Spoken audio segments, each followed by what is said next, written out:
दो बार यूपीएससी का अटेम्प्ट दिए, लेकिन कुछ पॉइंट मार्क्स से पीटी ही रुक जा रहा था। तो फिर 2023 और 2024 के अटेम्प्ट में असफल होने के बाद बीपीएससी के अटेम्प्ट को दिए। नमस्कार सभी को, सिविल सेवा मार्गदर्शन के यूट्यूब चैनल पे आपका स्वागत है। और हम लोग फिर से एक बार अनफिल्टर्ड स्ट्रेटजी ऑफ टॉपर्स लेकर आ रहे हैं आपके सामने।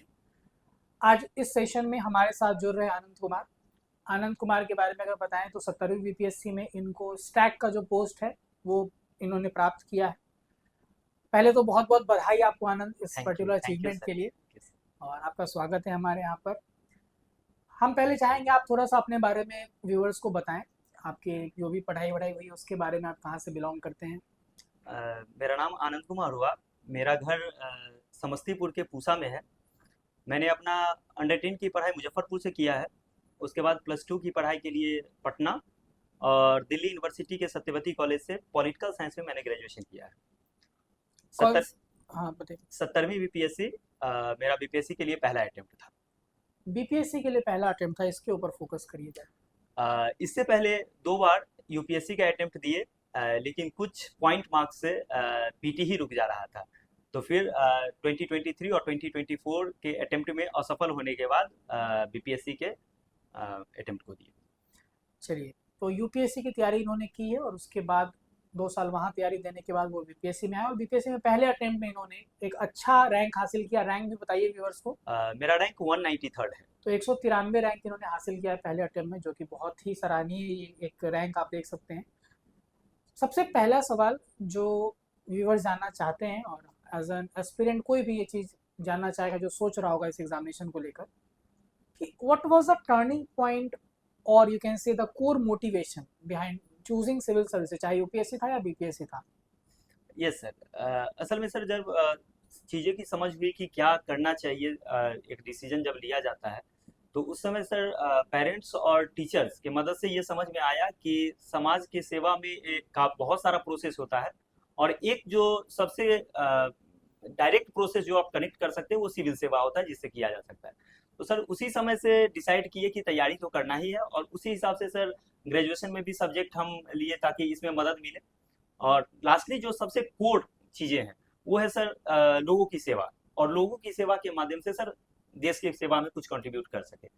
चलिए, बहुत अच्छा सोच है आपका। सिविल सर्विसेज में जाने के पीछे का वजह जो है वो काफ़ी जेन्युइन लग रहा है। अब यहाँ पर एक चीज़ ये बताइए कि जो क्वेश्चन बच्चे सर्च भी करते हैं गूगल पे, सीनियर से पूछते हैं, टॉपर से जानना चाहते हैं, टीचर से पूछते हैं, लेकिन उसका एक कॉमन जवाब नहीं हो सकता है। मैजिकल नंबर, कितने घंटे पढ़ाई आप किए और उस आवर्स को किस तरह से आप ब्रेक किए हैं अलग अलग सब्जेक्ट्स। Yes sir. सर मेरा कोशिश ये रहता था कि कम से कम जो डेली हो वो 7 से 8 घंटे की पढ़ाई हो, ठीक है। और उसको समय के हिसाब से, जैसे जब पीटी नज़दीक आ रहा है तो कंप्लीट पीटी फोकस्ड हो जाना है। और पीटी फोकस्ड होने के साथ मेरा प्रयास रहता था कि 6 घंटे अगर हम पढ़ाई को दे रहे हैं तो 2 घंटे एटलीस्ट टेस्ट सीरीज जरूर लगा। और मेरा एक ये प्रयास जरूर रहता था कि अगर कोई पर्व त्योहार भी है तो कम से कम 2-2 घंटे का 2 स्लॉट निकाल करके सुबह या फिर जब भी निकले कोशिश करते थे कि रिवाइज कर ले, ताकि जो मोमेंटम है वो ब्रेक ना हो। क्योंकि कई बार कोई कोई पर्व बिहार में है जो 3-3 4-4 दिन तक जाता है, तो वो मोमेंटम कई बार ब्रेक ना हो, इसके लिए 3 से 4 घंटे कोशिश रहता था कि निकाल दें उसमें। तो सुबह जल्दी उठने वाले में से हैं कि रात को लेट तक पढ़ने वाले? सर ये थोड़ा कंटेक्चुअल है, जैसे घर पे जब रहते हैं तो सुबह उठ जाते हैं मजबूरी में? मजबूरी में और क्योंकि जल्दी सो जाना भी होता है घर पे। और जब दिल्ली में रहते हैं तो इस तरीके का फ्लैट पे माहौल है कि कई बार 12:30, 1, 1:30, 2 तो बहुत नॉर्मल है वहाँ सोना। तो आपने एग्जामिनेशन के 3-4 महीने पहले कौन सा शेड्यूल फॉलो किया? सर असल में एग्जामिनेशन जो बीपीएससी का पीटी था उसके समय 3-4 महीने पहले से हम घर पे ही रह रहे थे। अच्छा, तो निश्चित रूप से सर सुबह जग करके ही पढ़ाई हो रही थी उस समय। ठीक है। अगर सजेस्ट करना हो आपको स्टूडेंट्स को, क्या सजेस्ट करेंगे? सर मुझे लगता है ये बहुत डेमोक्रेटिक चॉइस होना चाहिए, हर लोग का पर्सनल चॉइस है। कई लोग हैं हमारे मित्र में जो रात में जग के भी सिलेक्ट हुए हैं, और कई लोग हैं जो सुबह। जनरली ये तो प्रेफर किया जाता है इंडिया के कल्चर में कि सुबह जगे तो बेस्ट है, लेकिन ऐसा कोई कंपल्सन नहीं है, अपना जहाँ से कंफर्टेबल हो कर सकते हैं। तो आप देखिए आनंद ने 7 से 8 घंटे जो है वो लगातार, और ये अगर मैं पूछना चाहूँ कितने समय तक आपने ये 7-8 घंटे का पढ़ाई रखा है अपना? सर जब एग्जाम नज़दीक आता है तब वो हो सकता है कि 8 से हम 12 भी कर लें। नहीं, कितने ड्यूरेशन से आप ये फॉलो करें? 7 ही घंटे की अगर बात करें। सर 7 घंटे की बात करें तो सर जब से हम सिविल सर्विस के प्रिपरेशन में 2022 से आए हैं, 22 से। 22 में हम कोचिंग ज्वाइन किए थे, और उसके बाद से जब से हम आए हैं सर, तो कोशिश रहती है कि 7 से 8 घंटे तो हो ही। ठीक है, तो 7 से 8 घंटे लगभग 2-3 साल स्ट्रेच में उसको कंप्लीट करना एक बहुत बड़ी बात है। अब यहाँ पर आते हैं हम एक क्वेश्चन ऐसा जो जिस कारण से भी ये पूरा का पूरा सेशन हमने शुरू किया, और वो ये था कि बहुत सारे टॉपर्स के स्ट्रैटेजी हमने देखी जहाँ पे वो बोलते हैं कि हमने कहीं से कुछ नहीं पढ़ा, हम लोग सेल्फ स्टडी करके सिलेक्शन लिए हैं। तो मैं थोड़ा सा इसमें आनंद की स्टोरी जो है वो बहुत इंपॉर्टेंट रोल प्ले करेगी सारे एस्पिरेंट्स के लिए, बिकॉज आनंद ने भी यूपीएससी की तैयारी की थी। तो सबसे पहले क्या आपने सेल्फ स्टडी किया कि कोचिंग किया था कहीं पे? सर शुरुआत तो कोचिंग से ही हुई थी। कहाँ से पढ़ाई किया? सर दिल्ली के विजन आईएएस इंस्टीट्यूट से सर, जीएस के लिए, और ऑप्शनल के लिए sir Shubhra Ranjan IAS Subrajan ma'am से पढ़ा था आपने, तो इन्होंने यूपीएससी की प्रॉपर कोचिंग की थी। अगर यही बात आज मैं आप सबसे उसके सामने रखता हूँ, अगर इनसे पूछा जाए कि आप बीपीएससी का तैयारी कोचिंग करके की है, तो ये बोलेंगे नहीं की है। बात सही भी है, आपने बीपीएससी की तैयारी कोचिंग से नहीं की है, लेकिन क्या कोचिंग या मार्गदर्शन या गाइडेंस इन्होंने लिया ही नहीं है, ये सफ़ेद झूठ दिखता है और ये एस्पिरेंट्स को एक गलत मैसेज भेजता है।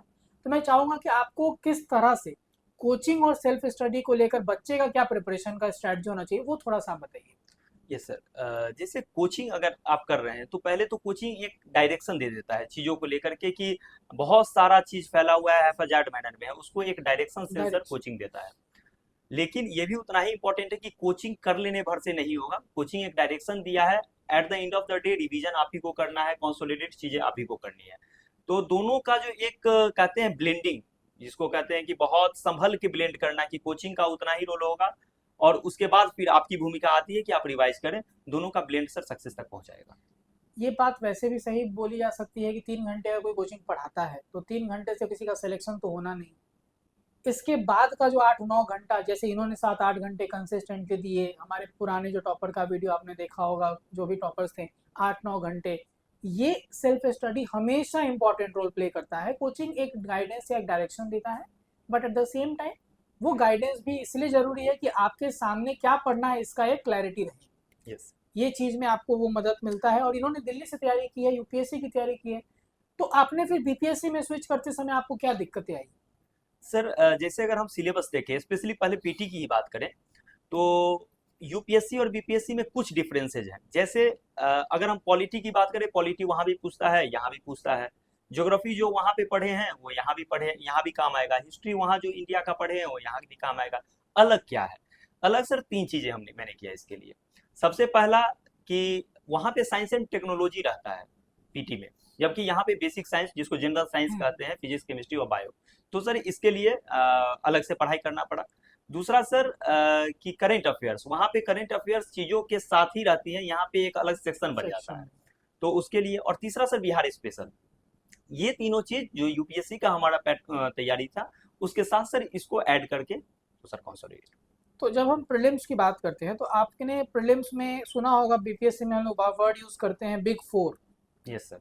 हिस्ट्री, साइंस, बिहार स्पेशल और करंट यस अफेयर्स। सर। आपके क्या सोर्सेज थे जो आपने रेफर किया? यहाँ पर कोई फिल्टरेशन नहीं, आपने जो भी किताब पढ़ी है, जिस भी कोचिंग का पढ़ा होगा, आप बोल सकते हैं। सर अगर आप बात करें साइंस की, तो साइंस के लिए एक अरिहंत का एनसीईआरटी नोट्स करके येलो कवर की बुक आती है सर, ठीक है, ठीक। तो मैंने उसी को फॉलो किया।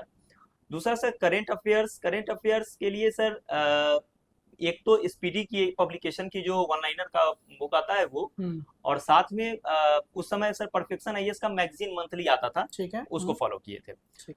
और सर तीसरा जो हिस्ट्री की बात है, तो हिस्ट्री सर पहले ही बताई कि जो हम यूपीएससी के लिए करते आए थे, स्पेक्ट्रम या आर एस शर्मा सर, उसी को हमने फॉलो किया।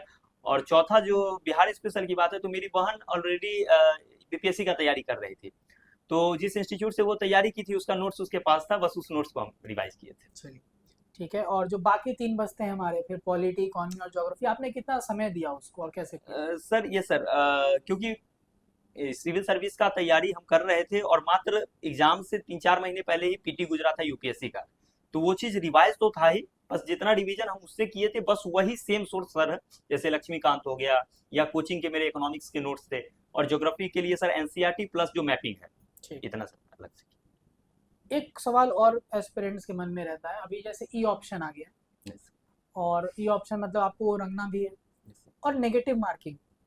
तो अटेम्प्ट्स को लेकर बच्चे बड़ी परेशान रहते हैं, कितना करे, कितना अटेम्प्ट सेफ होगा, कैसे आप ये मान सकते हैं कि इतना अटेम्प्ट से सिलेक्शन हो जाएगा, कट ऑफ क्लियर हो जाएगा। ये चीज़ को आपने कैसे हैंडल किया? ये सर अगेन ये थोड़ा पर्सनल क्वेश्चन, सबका पर्सनल पर्सनल होता है। जैसे हमारे कुछ फ्रेंड हैं वो मिनिमम 145 जाते हैं, अच्छा। और मेरे कुछ और भी फ्रेंड है जो 125 तक रहते हैं सर। तो हम समझते हैं, मेरा ये प्रयास रहता था कि 135 प्लस माइनस 5 जैसा अगर क्वेश्चन, जैसे अगर 70वीं टाइप आया है तो हम 140-42 तक खूब आसानी से जा सकते थे। लेकिन अगर 71वीं टाइप है तो अगर हम 130 तक भी रुक रहे हैं तो बहुत समस्या नहीं, क्योंकि हमको लगता है कि 71वीं में मात्र हम 128 या 127 क्वेश्चन अटेम्प्ट किए थे। और आपका क्लियर भी हो हुआ है। चुका है, मेंस लिखे भी है, तो आपको यही बता दें 71st का मेंस भी इन्होंने लिखा है इस बार। तो एक अटेम्प्ट को लेकर मतलब जो होता है, तो आइडियल अटेम्प्ट आप क्वेश्चन के लेवल के अकॉर्डिंग डिसाइड करेंगे। ऐसा ही इनका कहना है कि 70वीं का लेवल जो थोड़ा ज़्यादा फैक्चुअल की तरफ था, वन लाइनर्स अप्रोच ज़्यादा था, तो इन्होंने 140 40 अटेम्प्ट प्लस किया की। था। तो वो अटेम्प्ट आप उसके अकॉर्डिंग, दूसरा ई ऑप्शन जो भी आ गया कि आपको वो रखना है, यस टाइम कैसे मैनेज करे बच्चे से? सर। अभी एक कोई बीपीएससी पीटी आयोजित की थी, उसमें तो कुछ एक्स्ट्रा समय लेकिन मिला अभी था। एक और आया जिसमें नहीं दिया है, तो यस सर। तो ये इसमें थोड़ा सा टाइम मैनेजमेंट का निश्चित रूप से इशू आएगा, क्योंकि मेरे जैसा स्टूडेंट जो गोला रंगने में बहुत समय लगता है हमको, तो वो टाइम मैनेज थोड़ा सा डिफिकल्ट होगा, लेकिन करना ही है। इसके लिए सबसे बेस्ट है कि जब टेस्ट सीरीज देते हैं तो टाइम मैनेजमेंट करके दे कि 2 घंटे में सब कुछ को करते हुए, तब जाकर के सर एक प्रैक्टिस हो पाएगी। चलिए, ये हुई प्रीलिम्स की बात। अब मेंस में आने से पहले थोड़ा सा कुछ इनफॉर्मल टाइप का क्वेश्चन आपसे पूछा जाएगा। यहाँ पर प्रिपरेशन के दौरान अगर हम बात करें, यस। तो अगर हम लोग देखते हैं कि टीचर का जो एक रोल रहता है सिलेक्शन में, बच्चे के गार्जियन का रहता है, इनके अलावा कुछ आपके लाइफ में कोई ऐसा जो आपके लिए एक प्रेरणा या आपका साथी के रूप में पूरे प्रिपरेशन में रहा हो और उससे आपको फायदा हुआ? दोस्त हो सकता है। ये सर निश्चित रूप से सर फैमिली का अलग से मेंशन करना या टीचर को अलग से मेंशन करना उनके एफर्ट को कम करना हो जाएगा, क्योंकि बिल्कुल। एक तो मेरे एग्जिस्टेंस के कारण है, जो फैमिली है, माँ बाप हैं, और सर दूसरा जो हम इस सिलेक्शन प्रोसेस में आए हैं, इस प्रिपरेशन प्रोसेस में आए हैं, तो उसको किस तरीके से नर्चर किया जाए, तो उसमें टीचर की भूमिका है। तो अलग से हम इस प्रोसेस में मेंशन नहीं कर सकते, क्योंकि ये अगर हम आपके साथ सर बैठे हुए हैं, तो इसमें कंबाइंड जो टीचर, सभी टीचर जिनका भी इसमें भूमिका रही है, इस सबका रिजल्ट है, केवल मेरा रिजल्ट नहीं। उसके अलावा सर निश्चित रूप से जहां हम रह रहे हैं, जैसे दिल्ली में रह रहे हैं, तो वहाँ के जो हमारे फ्लैटमेट्स हैं या हमारे कॉलेज के साथी रहे हैं जो अभी तक हमारे साथ जुड़े हुए हैं, जिनके साथ चर्चाएं होती है, कई बार डाउनफॉल, जैसे 2 पीटी मेरा नहीं हुआ था यूपीएससी का, तो वो डाउनफॉल था मेरे लिए निश्चित रूप से। तो उस समय मोटिवेट करके साथ देना, और 70वीं बीपीएससी के बारे में मुझे बीपीएससी का कोई समझ था नहीं कि क्या वैकेंसी आ रहा है नहीं आ रहा है, वो भी मेरे एक मित्र ही सजेस्ट किए थे कि ऐसा ऐसा वैकेंसी आ रहा है, बड़ा वैकेंसी आ रहा है। तो सर निश्चित रूप से उनका भी योगदान रहा है। तो ये आपको डिस्ट्रैक्ट नहीं करते हैं? सर कुछ तो डिस्ट्रैक्शन रहता ही है दोस्तों में कि यहाँ घूम लेते हैं वहाँ घूम लेते हैं, लेकिन अगर हम रैशनल चॉइस करके बताते हैं कि नहीं अभी ये नहीं ये करना चाहिए, तो इसमें कोई जिद नहीं होती कि नहीं नहीं नहीं ये करना ही पड़ेगा। चलिए ठीक है, मेंस पे आते हैं। मेंस में डीआई आपका कितना सही था और कैसे आपने उसको अटेम्प्ट किया? ये सर डाटा इंटरप्रिटेशन थोड़ा सा डिफिकल्ट इस बार इसलिए हो गया कि वो अंदाजा नहीं था कि पेज कम है, और उस फ्लो में बहते चले गए, 7 पन्ने के बदला जो है सो आई थिंक 5 पन्ने ही थे, तो वो डिफिकल्ट था। लेकिन sir I think sir 2 question मेरे गलत हुए थे। अब एक बार जब आ जाता है वो तो कितना, लेकिन मेरे अकॉर्डिंग सर 58 या 60 नंबर उसमें देने चाहिए। ठीक है। एक डीआई को लेकर 45 मिनट रूल बोलते हैं यस कि सर। 45 मिनट का टाइमर लगाओ, इसके बाद डीआई को स्किप कर दो अगर नहीं बना है। तो आप इसको कहाँ तक सहमत है? सर बहुत इससे हम बहुत सहमत नहीं, क्योंकि ये क्वेश्चन पे डिपेंड करता है। अगर 69 टाइप रहे तो 45 या 40 मिनट 42 मिनट्स में भी बहुत लोग किए हैं, लेकिन अगर 70वीं टाइप रहे तो कई लोग हम जान रहे हैं जो 1 घंटे 10 मिनट में किए हैं और सिलेक्शन भी हुआ है।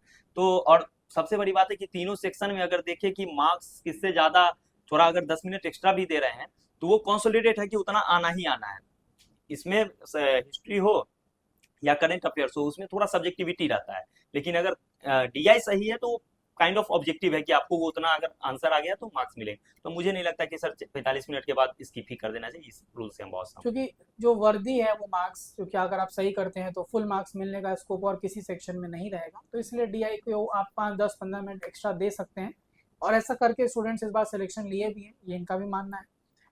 बाकी जीएस2 एक बहुत डायनेमिक एरिया है, बच्चा लोग बहुत परेशान रहता है, खासकर हम लोग देखें तो पॉलिटी तो चलिए एक सेक्शन रहता है, बट इकोनॉमी ज्योग्राफी में ओवरलैपिंग है, कभी ज्योग्राफी के क्वेश्चन कभी इकोनॉमी के क्वेश्चन। आपने कैसे हैंडल किया इसको? सर अगेन, चूंकि हम सिविल सर्विस का प्रिपरेशन कर चुके थे तो बहुत जितना बीपीएससी में पूछते हैं उससे थोड़ा डेप्थ में वहाँ एनालिसिस होता है। तो प्रॉब्लम इस बार इसलिए हुई कि बीपीएससी पहले क्या करती थी कि ज्यादातर फोकस उसका ज्योग्राफी पे होता था और इकोनॉमिकल पार्ट पे होता है। ज्योग्राफी भी खास करके जो मानसून वगैरह रहता था उस पे फोकस हुआ करता था। लेकिन इस बार थोड़ा सा वो जैसे मैन ग्रुप पे पूछ देना ये सब थोड़ा अलग था। तो सर मेरे लिए थोड़ा कंपैरेटिवली आसान हो रहा था क्योंकि सिविल सर्विस का प्रिपरेशन किए हुए थे तो वो चीजें तैयार थी। तो सर वो और थोड़ा वही आसान ऐसे था। में भी आपको फायदा और दिया। इससे में भी, और इससे में सर एक अलग से मेंशन जरूर करेंगे कि इससे में तो जब जीएस आप तैयार करके रखते हैं और खास करके जीएस 4 जो यूपीएससी का है एथिक्स एथिक्स पेपर, वाला।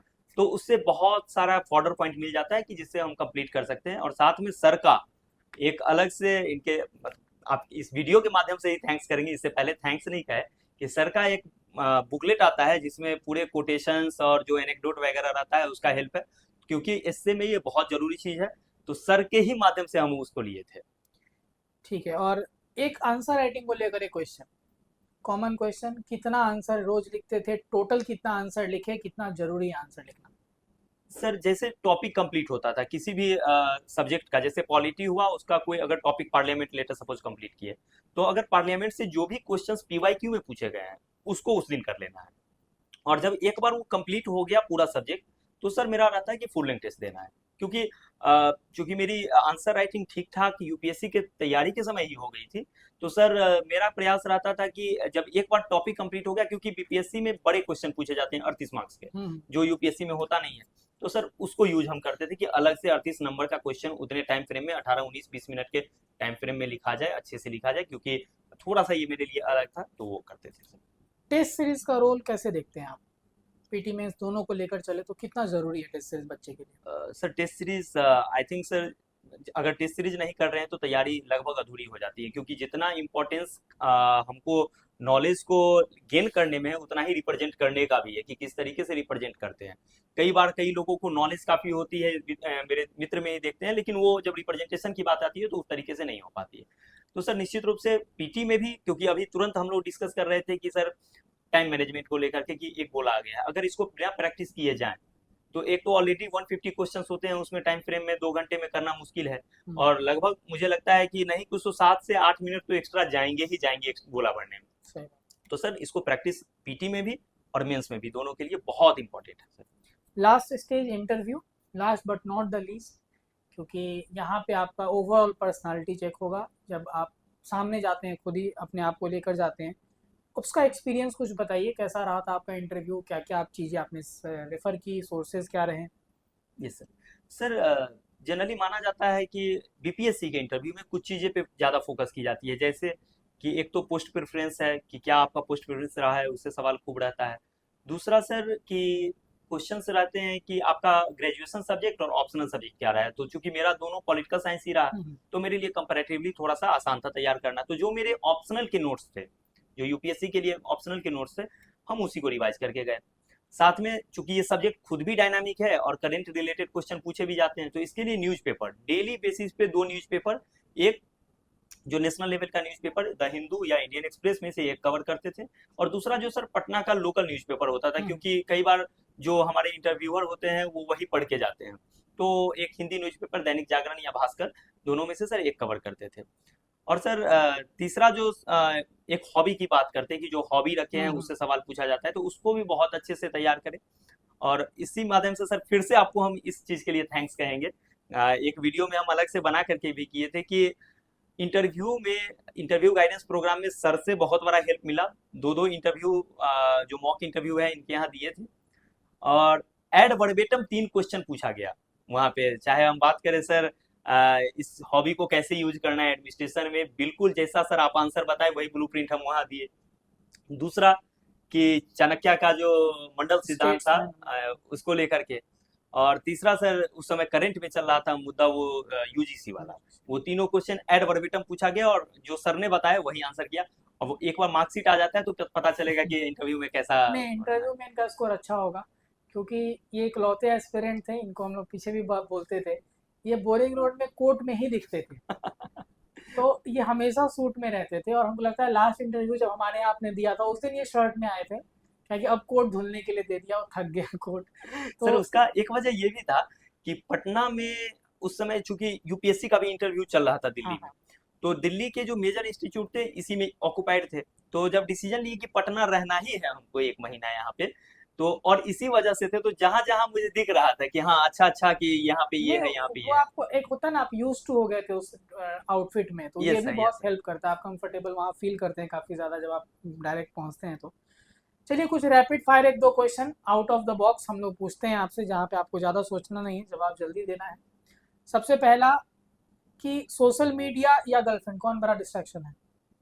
सर दूसरे का तो एक्सपीरियंस अभी तक नहीं है, तो निश्चित रूप से सोशल मीडिया। अच्छा, ठीक है। कितना आपका वॉच टाइम आवर रहा है? अ, सर जब फ्री टाइम रहता है, जब एग्जाम नजदीक नहीं है, तो वो 2 घंटे तक भी चला जाता है। पीटी या में ज़्यादा डरावना? पीटी। इसके पीटी।